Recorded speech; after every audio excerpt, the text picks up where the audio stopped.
live on the air. I'm Richard Saile.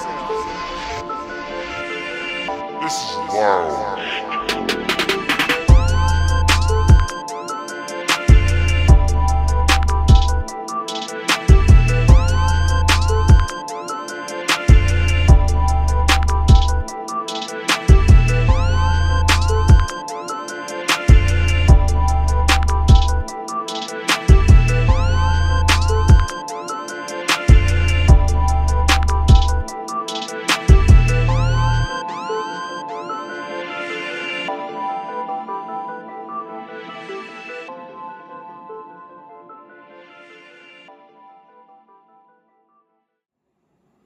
Hello, welcome back to another episode of Lounge Time. I'm your host, Rich Saile, and today, Week 10 finally concluded, wrapped up in the books. But boy, we have a lot to talk about as far as the teams in playoff positioning, both good, the bad, and the ugly. I mean, if Monday night Packers-Eagles was not the definition of ugly to you, I don't know what is. That was hard to sit through and watch. But I told you guys we were going to wait till after that game was over to go over it. We're going to start with that first. And I watched the game mostly on mute because, honestly, I had a bunch of shit I was doing before. So I was a little behind. But both questions I had going into this game, neither one got solved. Neither one. And I looked at the Eagles' offense, and I'm like,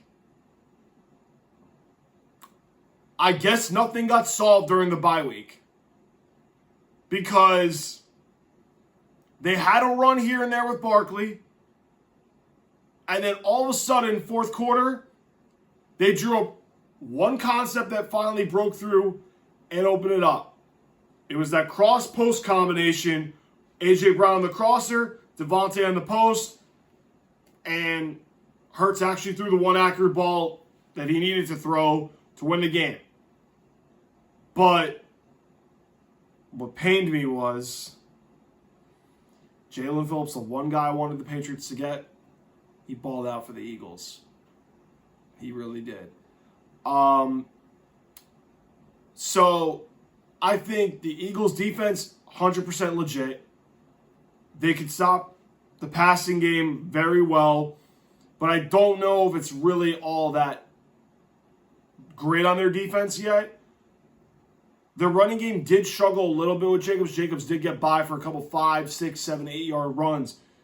But I don't know if this Eagles defense is just great or the Packers offense, injuries and everything just suck for them right now. Like, the theme of this game either has to be both defenses are really good and the offenses are a work in progress to shit, or just that maybe these aren't the two best teams in the NFC right now. Maybe the best teams in the NFC reside in the NFC West. Not being biased, I'm just saying. They happen to also be playing Sunday. So, let's get to the Packers, because Jordan Love, I have praised you on the show for beating the Chiefs 2 years ago. I have also called out how horrible you've looked against the Raiders 2 years ago, and this game's one of them. Is the jury out on Jordan Love? Like, what the fuck is he? Because he has a good second half of 2023, beats Dallas in Dallas, almost beats the Niners in Niners, and then starts out good last season, hasn't done the same really since that point. He had 2 good games, Dallas and Detroit actually was good. Even the Steelers game was good. And then you have a bunch of these games where you go, really? What the fuck are you doing? This is one of those games where you're just like, what is he? And when I say what is he, I say, is he good? Is he even like above average good? Or is he just mediocre, surrounded by a really good coaching staff and a great organization? I don't know what he is anymore. And the reason I took Green Bay to go to the Super Bowl was because I thought Jordan Love would be ascending like the other two predecessors were. I don't even know if he's fucking ascending beyond that yet. I mean, he is way too many like dynamic high and low stretches. Like he's like streaky. When he's like cold, he makes some dumb throws and dumb decisions. Like the one before half. Dude, throw the ball away. You're in field goal range. You took points off the board because you tried to fucking get the ball out too late. Fumble right before half. That's why it was 0-0. Like, some of the throws I'm like, is it a growing up thing or is he, I don't know what it is. Like, he might just be an average quarterback, bro. Like, he might just be average. And we just fall in love when he does good. But he might be average, guys. I mean, oh my God. That was bad. That defense did everything it could to keep them in the game. But their offense was putrid. Josh Jacobs was the only person that got off the bus. I don't know what the receivers were doing. I don't know what everybody else was doing but Josh Jacobs. Josh Jacobs came to play. Everybody else? I don't know. But that was atrociously by the Packers offense. I think we need to really put out a serious conversation about, is this offense broken? Because since week 2, when they beat the Commanders and they handled them pretty good, you looked awful against Cleveland. You tied with Dallas. You didn't blow out the Cincinnati Bengals like you should have. You narrowly lost to Arizona. It took one great quarter for you to beat the Steelers. You lose to Carolina last week, who just lost to the Saints yesterday. And now this, where you barely score until under 6 minutes to go in the game. I mean,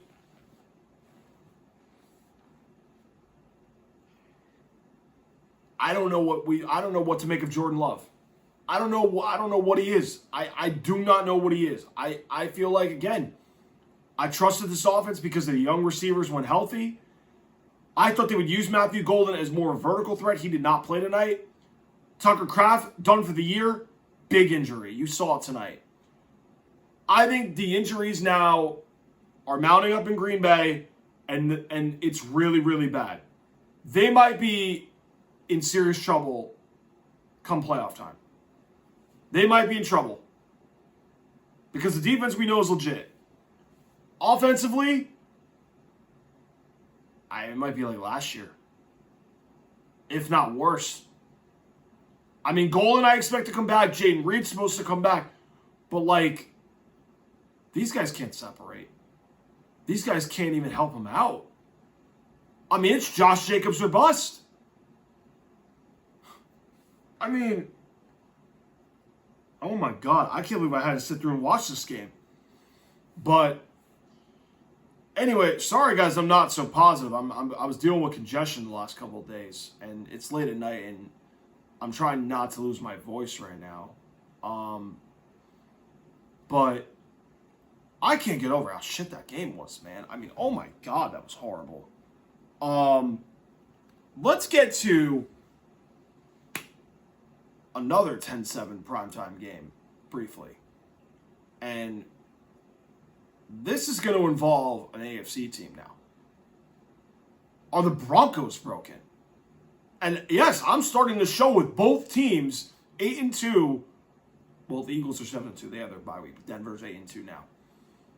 Both teams who are top 2 seeds in their conferences, who both won games 10-7, that have serious offensive woes right now, but are being carried by elite defenses right now. The Denver Broncos are the perfect example. That was another tough game I had to sit through. And I turned it off third quarter because I couldn't watch it. Because I'm like, Geno Smith, I'm not even talking about the Raiders. I'm not even talking about them. They are irrelevant to me. And for those of you that are new to Lounge Time, if you are not in the playoff hunt, or you're basically eliminated or one of the worst, we kick you to the curb now. We're done talking about you. This is November now. We talk about teams that are playing meaningful ball, and we're going to be talking about into December and into January. For those of you that aren't there, sorry. It's not my fault. You guys suck. We just have to do what it did. I did it for my New England Patriots. I did it for them the last few years. Now we can actually talk. But not talking about the Raiders. Denver, let me say this.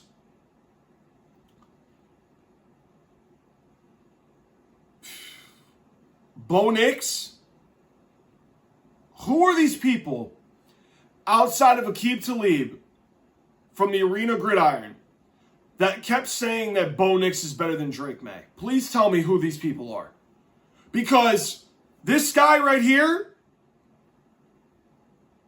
I want to go on an all-time roast right now of people and their clown fucking takes. And it's 11:30 when I'm recording this right now at night. I've got a ton of people I'm roasting today. I have a ton of people today I'm roasting. And hell, one of these fucking teams is on a bye week and I want to roast them, but I'm not going to do it right this second. Because they're already talking shit after they just lost last week.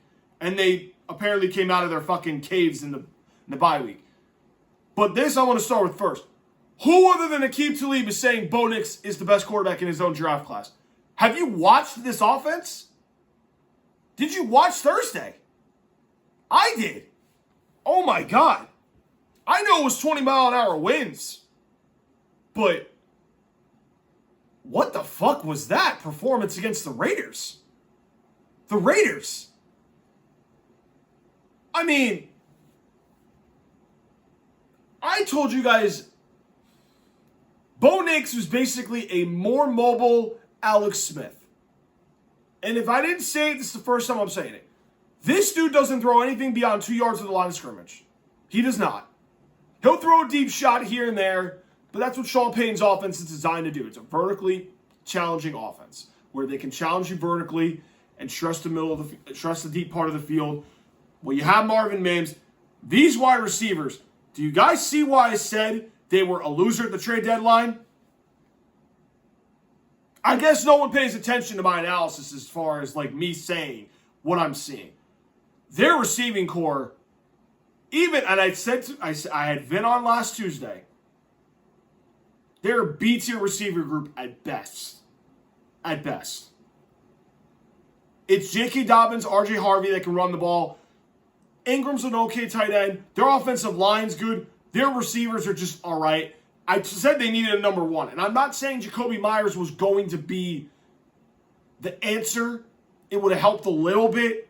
It wouldn't have got him over the hump. Olave, Jalen Waddle, they could have desperately needed.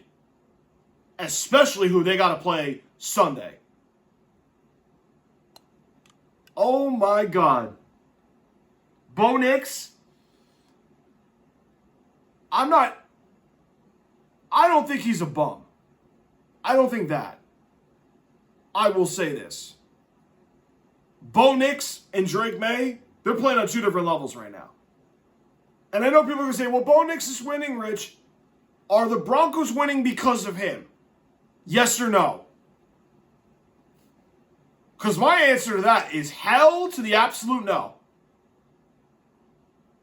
He had one quarter against the Giants, but really was it him that made it happen? Or was it the collapse of the Giants, who we'll get to later, because I got some delusional fans that started talking again that and happy that Daboll got fired, which we're going to get to that. That was the biggest headline tonight. They have moments where they do good for a quarter, but then you're like, what the hell are they doing the rest of the game? I watched the Eagles game. You were down 17-3. And then it all clicked because the Eagles flipped where they couldn't score and they committed penalties.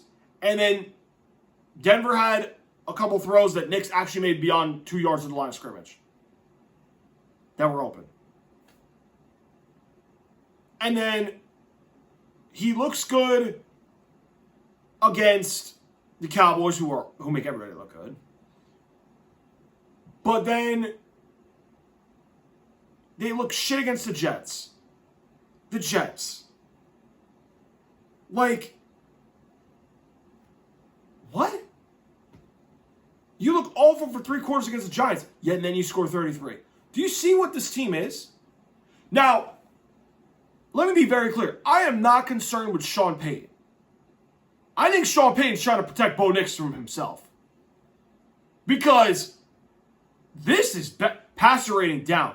Completion percentage down. What does the eye test tell you? He's forcing shit. But it ain't all on him. The receivers are bad too. But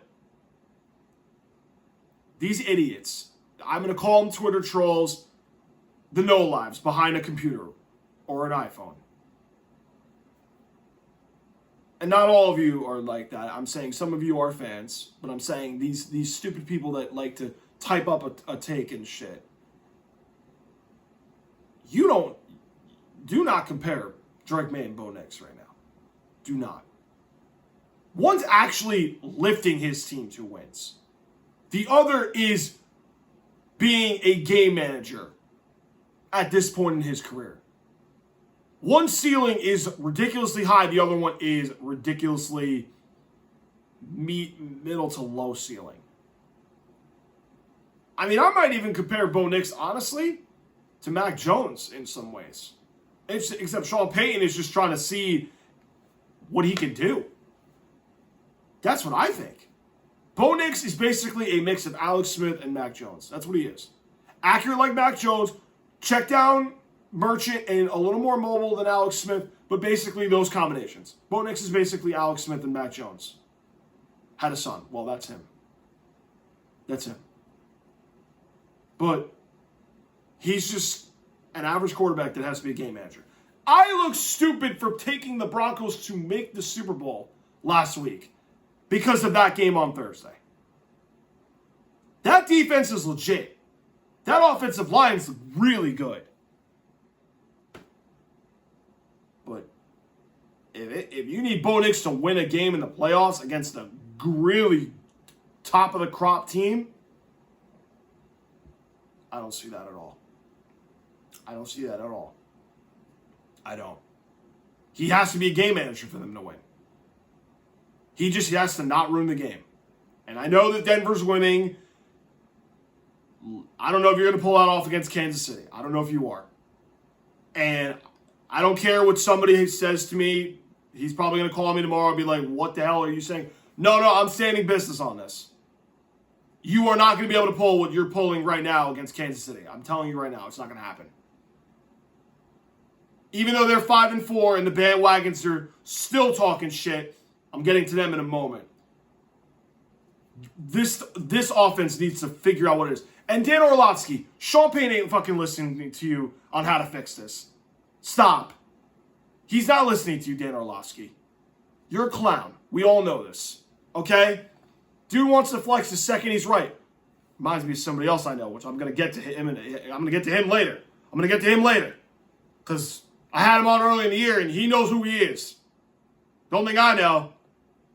I got receipts, and I got a roast party to just start, and we're just getting started. Now, let's go to my New England Patriots. Let's make the mood a little more happy. I know what you guys are going to say. Rich, you didn't pick your team to win. You didn't expect that you were going to win. I didn't. Because I'm not delusional like Chiefs bandwagons. I'm not delusional like Dallas Cowboy fans. I'm not delusional like crazy Knick fans. I'm not. But I'll tell you one thing. Did you see the New England Patriots? Did you see another great road win against Tampa Bay, a top 5 candidate for league MVP, Baker Mayfield? Did you see that? I mean, did you see that throw to Kyle Williams at the end of the first quarter? And Kyle Williams turned on to the Jets, and he was a running man. Beep, beep, beep, beep, beep. I swear I was watching Tyreek Hill 5 years ago. The same exact way he runs. And I'm like, finally we use him at the expense of Kayshon Boutte's injury, which sucks. But Kyle Williams, happy you got your first touchdown.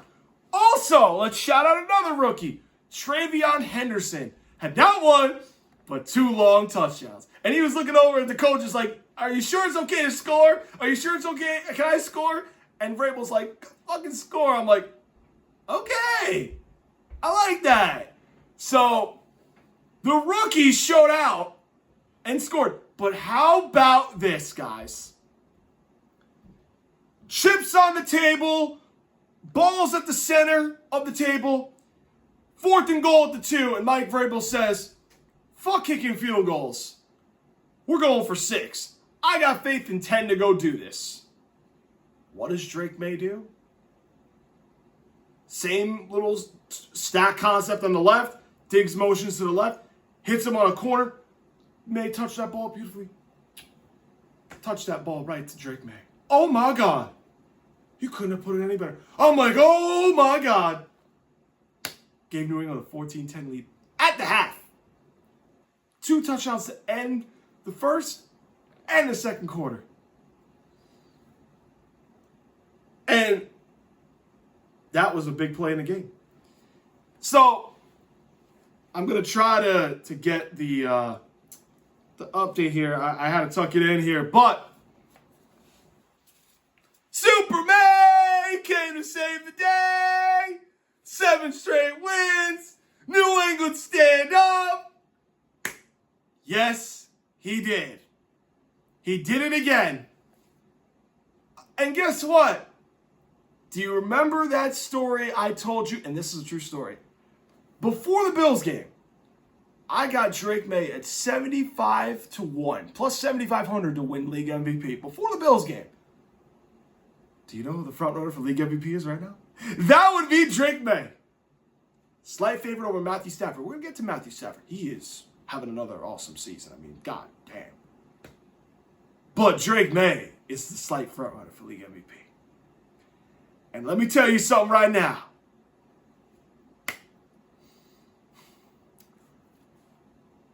I was a little hard on my team Tuesday because I thought we needed an edge rusher. I thought anybody would have helped that pass rush depth.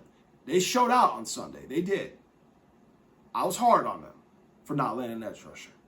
I still think that's the one need that's preventing them from making a deep playoff run to possible Super Bowl contending status, if I'm being honest. But some people like delusional rich. Some people like me to be more confident in my team. And I'll tell you right now, that pass rush showed up on Sunday. For now, it's eased my concerns. However, we got now a guy in Mike Vrabel that actually knows how to win in the playoffs. He's got a quarterback now. This ain't no Ryan Tannehill from the Titans that he took in 2019 to the champ game. No. He got it better. With an actual OC who's more than average. That same OC is now on the Steelers. We'll get to the Steelers.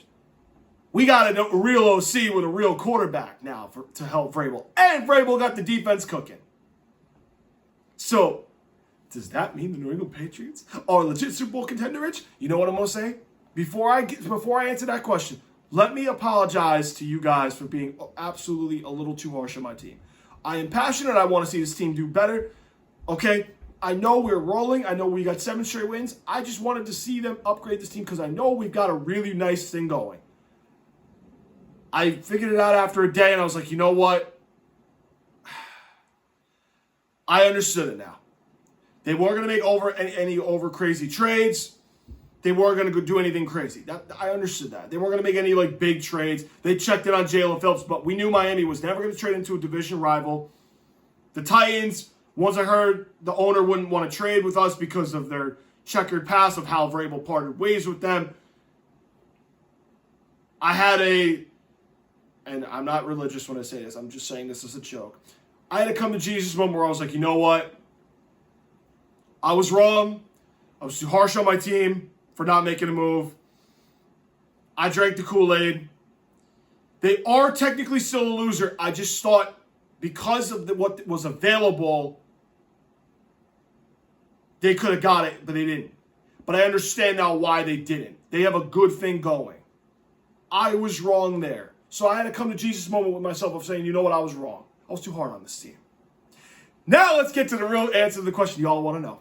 See now, I know somebody's going to be talking to me about this in Thanksgiving, and this dude, I'm going to be referencing him later in the show. He was a lounge time guest early in the season.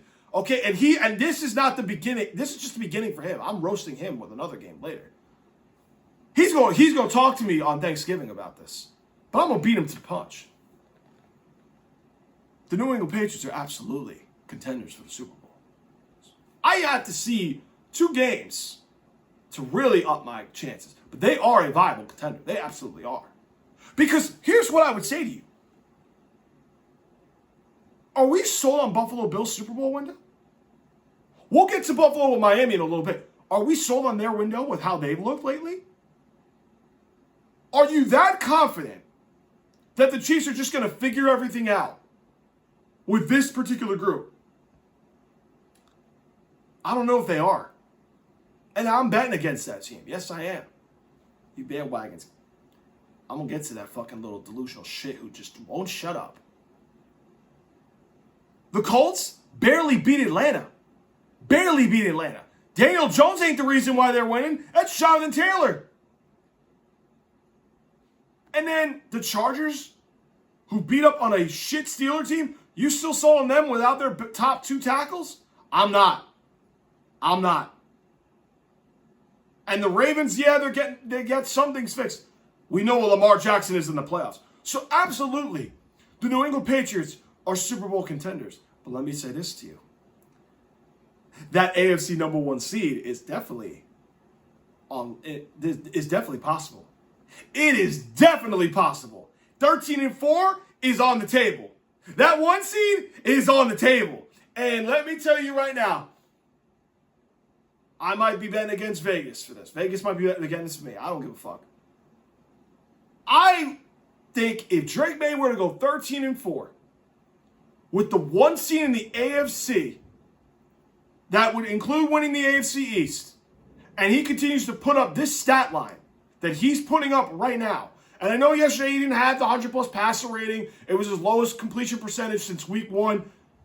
If he continues to do this, then we're looking at a situation where you're going to have to give him the MVP. Unless somebody just completely beats him with stats better than, and there is one guy I'm going to get to in a little bit, which I hope does not happen. I want this kid to win league MVP. Because I bet $1.30. I want to win some money back, okay? I want to make sure I finally hit on a bet for once, okay? But my point is this. If New England gets to 1 seed in the AFC, that means Buffalo and Kansas City got to go on the road. Now, we know Kansas City's done it on the road before. Albeit, we think the refs had a little something to help them out during the Bills and the Ravens back in 2023. But Buffalo's not used to going on the road in the playoffs. So if you got 2 of the big contenders by name that the national media loves, aka the National Mahomes League loves, that would mean that if you get to host a home playoff game, and the way they are looking right now, you got to be thinking, sheesh, they got a shot. You got to win 2 to maybe go into the Super Bowl, which would require beating them And you will be tested after the bye week. With Buffalo at home, basically the division at stake. And then you got to go to Baltimore. That's going to be your two quality tests to be able to answer those calls. But absolutely, the New England Patriots are Super Bowl contenders and have a real good chance to win the AFC. New England, stand up. New England, stand up. Yeah, we're saying that after Sunday's game at Tampa. 2 great road wins. You could say, they've been beating up on bad teams. The oldest saying goes, you play with who's on your schedule. Superman came to save the day. And this team's legit. This kid, in his second year, this team's way ahead of schedule. Now let's get to the Giants firing Brian Daboll. And this is the last time I'm going to talk about this meme squad team because this team continues to be a joke. All right? But first, let me get to the Giants because I want to go back to Tampa because I want to give Baker his props a little bit. Let's go to the Giants firing Daboll. The Giants fall for every New York fucking radio personality and the writers. Like, they want to fire Daboll, dude. And you drank the Kool-Aid. I get Daboll has not done everything perfect this season. I am not saying that he is not to be absolved of any blame. He most certainly does. But your organization is a shit show. You have been a shit show since 2012. Whether my 2 idiot friends as Giant fans, who are fans of the show by the way, want to hear this or not, you are a shit show. You are a clown circus. You have 1 playoff win since 2012. That's the only thing you want to brag about. But you want to brag about fucking before 2012 like fucking shit's never existed since your last Super Bowl win. I mean, 15 years is a large sample size, and you have 1 playoff win. That's the same amount as the Cleveland Browns have. Did you know that? 1 playoff win since 2012. And these are the same people who they think above and beyond that the Giants are going to exceed expectations. No, they're not. They were never going to this season. This was the first time those two finally were like, yeah, we ain't doing shit. And I'm talking about my idiot friends in this situation. But the national media, not the national media, the New York media expects them to exceed expectations because they have a better roster than the Jets. Right? Here's the thing. You guys are a shit show. You've been a clown show since 2012. You've gone through more first-year head coaches since Tom Coughlin left. You've gone through 2 years of Ben McAdoo. You didn't even give him to finish year 2. You've got Pat Shurmur. Dude sucked in Cleveland. Yet he didn't even make it past 2 years. You get Joe Judge, first-year head coach. That dude gets fired after year 2. Brian Daboll was the only coach since Tom Coughlin was let go in 2016 that made it past 2 years. He didn't even make it to 4. And now what? You think there's a better head coaching option available than Brian Daboll? You're putting this kid, and he is good. He has been good. He's beaten 2 playoff teams. He has. Here's the problem. You're putting him another situation where it's another rookie head coach to learn a new system again, likely. And it's like, you guys, you wanted Daboll to pick his guy, right? Well, he picked his guy. But it's not his fault that they're all losing these games. You lost 2 guys that are big to your offense, of course. But you guys don't have the talent to be a contending team in the NFC, let alone even be talked about for playoff contending. You're not even close to that yet. And now when healthy, I understand they'd be, making a little noise. But at this moment, you are still an accident waiting to happen. What can go wrong will go wrong. Did I not nail it in 2022 when Daniel Jones had that magic carpet ride? I said, wait till they play a legit big boy team. And what happened? They got their asses spanked by the Eagles in Philly. Your only playoff win was against Kirk Cousins, who we all knew that year the Vikings were fraudulent. When you played a big boy team, what happened? You got your asses punked. You got beat up and left in an alley by the Eagles. They showed you we the real boys in the division. You guys are little pups. They took your lunch money and basically said, we're hanging you by the locker. That's what they did. And you haven't really responded since. And listen, I could go on about how I never thought Daniel Jones was anything crazy, and I still have arguments with Giant fans on it, which you will continue to lose that argument because even if you kept DJ, he was going to be shit. Now, again, he is doing good with the Colts now, but we're going to get to the Colts. I'm going to talk. The Colts are better suited with what they have. They have a top 5 running back, a top 5 to 10 tight end in the league, and a better receiving core than the Giants could ever put for him. And he is doing solid. But what did I tell you a few shows ago? Shane Steichen had that team, a borderline wild card team, and could have made it 2 years ago if Gardner Minshew made one throw in that game against the Texans. And if Anthony Richardson wasn't so bad. Well, Daniel Jones is obviously an upgrade over Anthony Richardson. But he's not the reason they're winning games. These delusional fans of mine, friends of Wise, they think he's some part of the reason. They're never going to learn. But, listen, the kid also has to learn to slide. Four concussions this year. 4. You might not even have a future if you can't tell this kid to protect himself. Now, I know they don't have a running game. I know that. But running with the quarterback is not the answer for your running game.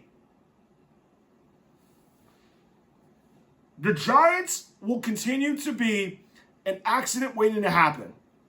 Even after they fired Brian Daboll. You hear their head coaching candidates they're looking at? Lou Anarumo, who I like. I don't know if he's the right man for this situation.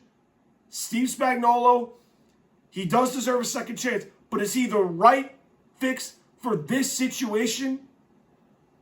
I don't know if he is. Really? There's another name or two I probably forgot. And it's probably because I'm half asleep and I'm probably I'm probably at like half energy right now, okay? You made the wrong move. Everybody's saying it. I honestly, I would have given him one more year to see with this team healthy what he could have done. But you know what? The New York Giants love to listen to their radio personalities and their media people and think that they're right. Well, you guys own the team, New York media. Let's see how they do next season. Let's see. They'll be all right. You ain't challenging the Eagles anytime soon. You ain't. Even though they had their problems tonight, you are not challenging the Eagles anytime soon. Now, I know you beat them week 6. Division rivalries know each other yet. But I'm saying long-term contention, you are nowhere close to the Eagles. Nowhere close. So, what can go wrong will go wrong with the Giants. Just wait. It's already happening again. I got 2 friends of mine. Delusional lunacies are going to begin. Please, go ahead. Oh, Lane Kiffin, I heard. Really? You think Lane Kiffin's going to leave Ole Miss to go coach Jackson Dart? Okay. That ain't happening. He'd rather stay in college. Why leave when you're going to get paid more in college? And he's built for college, bro. He is not built for the NFL. Stop. That was probably the name I forgot. That ain't happening. That is not happening. Okay? I'm done with the Giants. Let me go back to Tampa because I'm actually sorry about this. Baker Mayfield, you balled out. You really did. You did awesome. Emeka Egbuka had his fair share on Christian Gonzalez. He scored on Marcus Jones. I don't know what the coverage was. I think I know what it is. I think it was some variation of cover 4. Might have been quarters, but that's me being the football junkie that I am. But That was the one play. I mean, but Gonzo, he won some battles. Egbuka won some battles. But Mayfield, I think overall he played a really good game. He showed out. He was not the reason the Bucs lost by any means. He was not the reason. Okay? But you know what? He did what he had to do. It's just Drake May was just better. And I don't care what Skip Bayless thinks. We got receipts, Skip. You and your little fucking show all said Baker Mayfield. I got receipts. I posted it on X. We saved it. So, it's all right. You can continue not to give Drake May credit. To me, you're on your way out, buddy. You're on your way out. We on the rise, baby. Now let's get to Buffalo. So, if those of you that paid attention Thursday, listen closely. What did I say as a small bet I liked in this game? I'm not going to say it. Go watch the episode. I said this could happen. Not like this. Miami had a shot for a couple of reasons I stated on Thursday. And those same reasons came to full fruition. Josh Allen, I want to just say this. Thank you to Vegas for proclaiming Josh Allen the NFL MVP frontrunner for 1 week. Thank you. Because they wanted to hand him the MVP after beating Mahomes, which I knew was going to happen. All that to last 1 week because he fucking stunk himself so bad out of this race for that performance against the Dolphins. That was shit show. That was horrible. Red zone pick. I don't know what the hell he was throwing there. I mean, I got to pull up the numbers because I was like, I'm glad they lost because it helps the Patriots win the division. But I'm just saying, guys, 13 points on Miami's defense? 13? I mean, 40 times he threw it to 22 runs. James Cook had 4.1. They couldn't even run because I don't know why Joe Brady them do not run the ball. I don't know why. I mean, these receivers, listen. Another loser at the deadline. They didn't make a move. Why? Because the Saints were like, we want to keep Olave. And Jacoby Myers went to the Jaguars, which good luck going there. That's going to be they're a shit show of their own. They're not going anywhere. If they get a 7 seed again, they're losing first round. This receiving core, it was good last season, but it's different when a whole offseason of teams get to study you. They are just all right. They are just all right. No one scares you on that team. No one. James Cook, when they run him, but when they don't run him, they do nothing. And this is the reason that Buffalo will always come up short, is because they rely on Josh to do too much. And James Cook, when they use him, they mostly do well. But when they don't, and they want Josh to be Superman, he occasionally has games like this, where you go, what the hell is going on? And everybody's running to blame McDermott. And I'm not saying that he's not to be absolved of any blame. What did you think was going to happen when this happened? Realistically, what did you think? Did you really think that you were going to just get right up for Miami after beating the Chiefs? You should. But this is the games he takes teams light. This is the culture he's created over there. But losing at Oliver, huge loss. Secondary, nicked up. They're getting older, and that receiving core is not going to get you far. You relying on one guy to do it every year is not going to get it done. It's too much. And I don't wish this upon Josh. He's one hit away from your season being totally crushed. That window We say it every year. Has it shrunk? It might be. It might have shrunk. It might be done. Because his big contract is allocating a lot of cap space. Joey Bosa, he did good against Kansas City. That team is built for Kansas City, but not for everybody else. Because they built their whole team to stop Kansas City. Their lifetime achievement win came last week. And then they fall flat again. Now, you play Tampa next week, and I said, their schedule is very tough to start the second half. Tampa Bay is coming off a tough loss to New England, who played New England very good that game Sunday. I watched that game. They're going to give them a tough game in Buffalo. Because you know what? Buffalo's number one in rushing. They didn't look like it Sunday. Tampa's got elite run defense. Top Bowls is looking at this Miami game going, okay, what do we have to do against Josh that can give him fits? Guarantee he's going over that now. But I'm sorry. I don't know what that was. That was a shocker. But thank you, Miami, for once again helping us win another step closer to the AFC East. And now, that pressure's heating up. Now let's get to...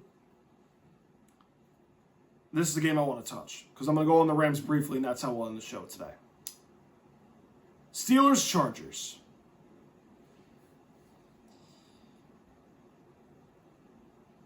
I'm not going to overreact on the Chargers. I'm not. Justin Herbert played pretty good. Ladd McConkey had everything he wanted. The Chargers did what I figured they were going to do. And I know I picked the Steelers on Thursday. I know. But I'm not surprised one bit by this. Now, one of my homeboys is going through it right now. He's pissed at Tomlin. You guys remember when I used to say Bill Belichick passed, the game passed by him? He's got those feelings with Tomlin right now. Although I had to give him a reality check because I had to be like, yo, listen. You ain't going to get a rebuild like New England had. It's not going to happen. And I had to go into the business of like the Rooney's won't fire coaches. They never usually do. And if Tomlin were to part ways with the Steelers, he'd be the first top coach for any team that needs an opening. It ain't going to happen, though. Who I'm going to get on today, and he better be watching this tomorrow or this week, he's going to call me, I bet. Or he's going to hibernate and wait till Thanksgiving to come talk to me and try to talk his way into being like, well, you know, there's still a whole month of the season left. I mean, I'm not totally out of it yet. Oh, you know who you are. You sat right here in August, and you had your... You couldn't wait to say it. You couldn't wait to say this prediction. And then you did it last week when you called me Monday before the game, and you gloated. I was like, see, here you go again. Now, you don't want to say a peep for this game. Those of you that don't know who I'm referring to Uncle Al, who came on in August and said the Steelers were going to represent the AFC in the Super Bowl. And what did I tell him, ladies and gentlemen? I said, no shot in hell.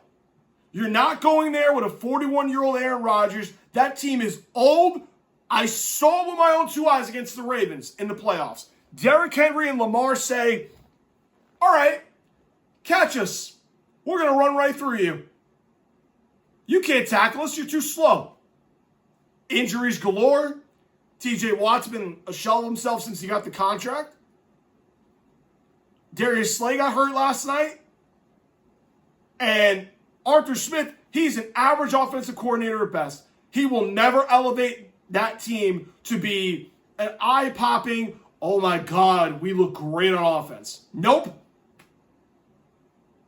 It's like just getting a plain bagel and going, that's it. There's no French toast. There's no cinnamon raisin. There's no chocolate chip. Some people like poppy seed. Some people like everything. Some people like sesame. Arthur Smith calling plays and watching the Steelers offense is basically just eating a plain bagel without cream cheese or butter.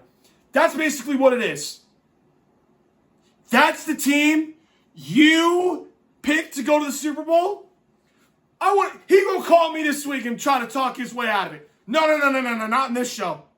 You getting exposed today. This is the same guy, ladies and gentlemen. For those of you that are new and don't know who I'm talking about, or didn't see this episode, this is the same dude that picked the Oakland Raiders and the New Orleans Saints to make the Super Bowl in 2021. That take was so bad. And this was when the show was, making baby steps. That take was so bad I had to call him last week of the season and be like, it ain't gonna happen. And he kept defending the Raiders that they were going to win the AFC and win the Super Bowl. And he kept pulling this whole thing of, oh, well, you never know, the football gods will, there's a way that it's going to go. I mean, the signs are showing. And they lost to the Bengals because Derek Carr sucks in the playoffs. The very next year, he gets Seattle right to make the playoffs over the Rams. One time. And then he did it again with the Raiders 2 years ago. And I told him, you're dead wrong again. It ain't going to happen. And I was right on that. And we didn't even fucking speak a peep on that. Now this I'm going to hold you to your feet to the fire. And you ain't getting yourself out of this. Oh, no, you're not. I told you. Old, slow defense. You ain't winning with a 41-year-old quarterback with DK Metcalf as his best receiver. Their running game's all right. Their offensive line is just all right. Aaron Rodgers looked like he was pissed off when the game started. So somebody said something to him that pissed him off. And he looked like shit. If there's a word worse than shit, I want to know what it is. Don't send them in the comments, please. I don't want that. But I'm just saying. He was worse than shit on Sunday. He was worse than shit. That was horrible. I mean, I have never seen him play that bad in years. In years. You better get ready to book the retirement reservations. And you ready for this? I am declaring right now, we have now passed midnight. So November 11th, 12:17 a.m., Rich Saile is declaring that the Pittsburgh Steelers are dead. They are not winning the AFC North. They are not even making a wild card. Their season died the day they lost to the Bengals. Their season is cooked. All their hopes died last night, meaning Sunday night. This team is not doing anything. They're not doing anything. They're not making the playoffs. They're not winning the AFC North. That's done. The Baltimore Ravens are winning the North. You had your shot with the Bengals in Cincy to prove that you could at least stay ahead of them. And the moment you lost that game, I said, you just gave them the fucking hope that they had. And the Ravens' schedule being easy, I told you guys this. So, once again, the Ravens will win the North. It's theirs to lose, and they are going to win the North. And I will Charles Barkley guarantee that shit. I will. But it's 12:17, so I don't know if I want to do a loud guarantee at night. But guarantee the Baltimore Ravens are going to win the AFC North. It's over. It's over. This team that I watched Sunday isn't doing anything in the playoffs. Let alone, they're not even making the playoffs. They're not even making it as a wild card. They're not winning the North. It's over. Those hopes died on Sunday. And I might be overreacting. I don't give a shit, though. It's over. And now to my Uncle Al, who I'm glad he comes on the show once a year to make his outrageous, and everybody wants to know what packs he's on with when he does this shit. I don't know. In theory, I don't know. But no. He's not getting himself out of this. You are now 1 for 3 on your most asinine, ridiculous, awful takes. You are 1 for 3. Awful Take Al is what I'm going to start calling you on Thanksgiving. I'm going to trademark that. I need somebody to make a shirt for me with the Awful Take Al sign. That's what you're going to be. That's your new nickname when you come on this show. Awful take Al. Get used to it. We're trademarking that shit, okay? You 1 for 3. You are one good take, 3 shit ones. You're 1 3 when it comes to your preseason takes. Awful. Awful. Really, 25%, okay? Awful Take Al is your new nickname on this show. Yep, I went there, okay? Because I was going to give him, I was going to roast him so bad when I saw that, when I had to watch this team on Sunday night. This was a joke. I turned the game off midway through the fourth. I'm like, nope, I can't even watch this anymore. Or early part of the fourth. I couldn't even watch it anymore. So, enough about teams that I'm basically calling dead. Let's go to the Rams, because after watching the NFC top heavyweights this weekend, the only 2 legitimate teams I think right now that I think can win the NFC both happen to be playing this Sunday coming up. And that's the Rams in Seattle. Now, Matt Stafford, for those of you that don't know, 25 touchdowns to 2 interceptions? Yo, that's impressive. I can't even lie. These quarterbacks in their late 30s that have these late renaissance moments, I mean, I don't know how they do it, but it works. But they look good yesterday. They look good. They ran the ball with Kyron Williams. 3 scores he had. Stafford found the holes in an injury-depleted Niners secondary. Devontae Adams. Puka's back. Sean McVay. Can I argue he's the best coach in the NFL right now? Can I really argue that? I mean, I know he doesn't have the Super Bowl rings like Andy has because of a generational quarterback. This man, I mean, let's call it what it is. He might have the best team in the NFC right now. I was this close to picking them over Green Bay. I was. But then I was like, secondary's a little shaky. Chris Shula's done a good job with the defense. Really good job. They're missing one name on defense that can get it done. But that offense is so fucking good, man. I mean, they went to 3 tight ends because Puka's a little nicked up, and they were beating the Niners up with it. I'm like, wow. Sean McVay and 3 tight ends. I didn't think Sean would have this in his bag, but he did. I mean, guys, if the Rams aren't your favorite to come out of the NFC, and if you were to tell me Seattle, I wouldn't knock you. But I look at the Eagles and Green Bay today, they got major concerns. I have very little with the Rams right now. And I watched Seattle last week. I didn't watch them this week because I figured they killed Arizona, which they did. Seattle with Shaheed now. Oh, what do I watch Sunday? Chiefs Broncos or Rams Seattle? I might have to watch on multiview. Oh, what do I watch? But the Rams, guys, I'm picking them to win the NFC. And I think I did it. I picked them to win the Super Bowl on Tuesday because I was out on what I saw in Green Bay. I think they can win. I said Tuesday, I think they win the Super Bowl. Sean McVay has it going. Right now, I'm like, I don't know if I want to play them in the playoffs. Because if Sean McVay can win with 3 tight ends, he can run with Kyron, and you got those 2 receivers healthy, and Stafford's playing at the level he's playing at right now, with that defense playing good,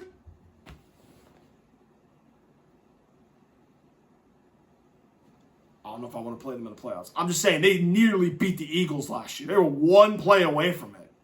1 play away from beating the Eagles. And they lost by a point 2 years ago to Detroit. Just saying. Just saying. I am never betting against Sean McVay again after these last 2 seasons. I'm on the Sean McVay Rams hype. I've been on the hype basically all season. And they beat the Colts. Great win. Week 4. This team, They can win the NFC. They have a real good shot to win it all right now. They are my number one team. If I'm doing power rankings, they're my number one team.